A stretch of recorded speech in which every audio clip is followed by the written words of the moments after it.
So we'll get straight into it. So what do the themes of creativity and resilience mean to you?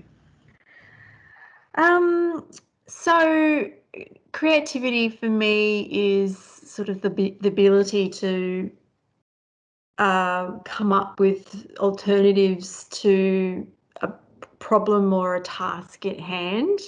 I think it's become a bit of a buzzword in business circles to sort of thinking creatively and sort of being sort of more nimble-minded, perhaps. I mean, but for me, from a creative writing perspective, it's about sort of the whole immersive task of creating something from start to finish, and with all the accommodating ups and downs of those things. So yeah, I think it can mean different things to different people, I think, but at the root of it, it's probably just the ability to sort of think with alternatives. And the resilience part?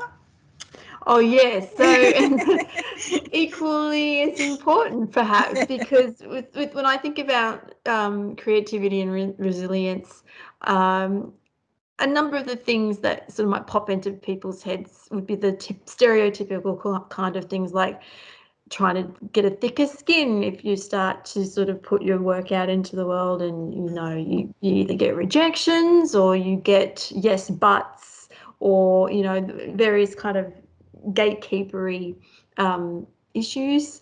For me, usually the need for resilience starts way back, even way before that, when things happen like, let's just say you have an idea that you're really excited about and it doesn't pan out for whatever reason.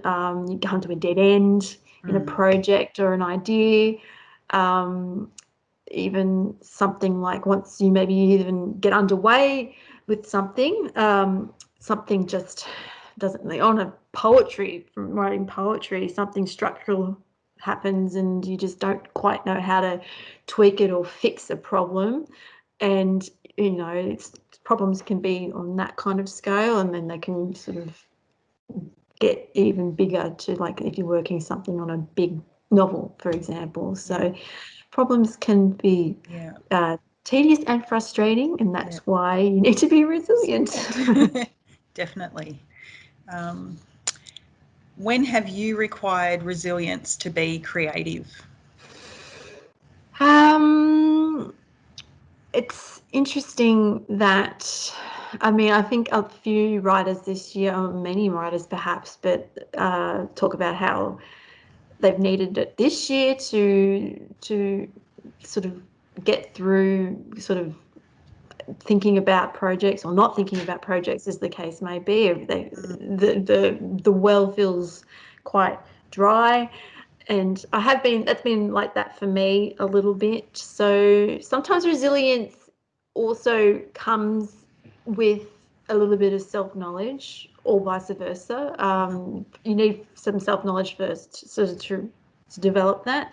So when to sort of, when to differentiate, or how to differentiate the difference between just sort of just taking a rest and just sort of re-energizing yourself, or identifying when there's a really problem with something and then maybe enlist help with that, or you just need to sort of take some time out. So that's kind of how I've sort of dealt with things this year. Or you just kind of leave things alone and then sort of focus on other things. This year I've been studying, for example, so that's been a nice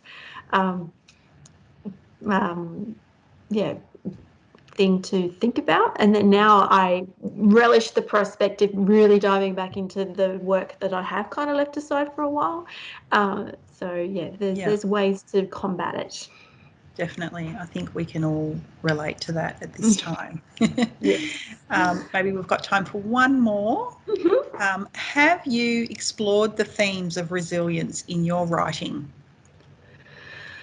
I think what jumps out most to me thinking about resilience is in my last book, my last poetry collection, for example, there is some poems in there on the issues of grief and sort of coming to grips with some underlying health issues that I've had over the years since I was young.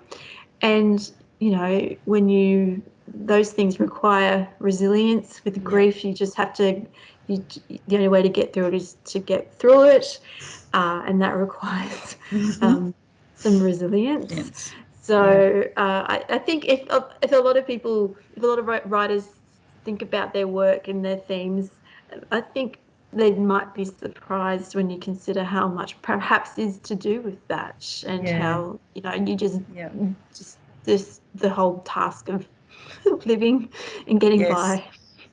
Yes, we're all probably more resilient than what we give ourselves credit for. I think so. Yeah. I think so indeed. Yeah. And becoming more so now. Yeah. Oh, it's Yeah. And been then great. no, you're Go. welcome. No, I could talk for ages, but I know we have a little bit of time. Oh, it's been great talking to you today, Karen. So appreciate your time and being part of the Book Lovers Festival at Yarra Plenty Regional Library Service this year. It's been wonderful to be part of it. Okay. Terrific. Thanks.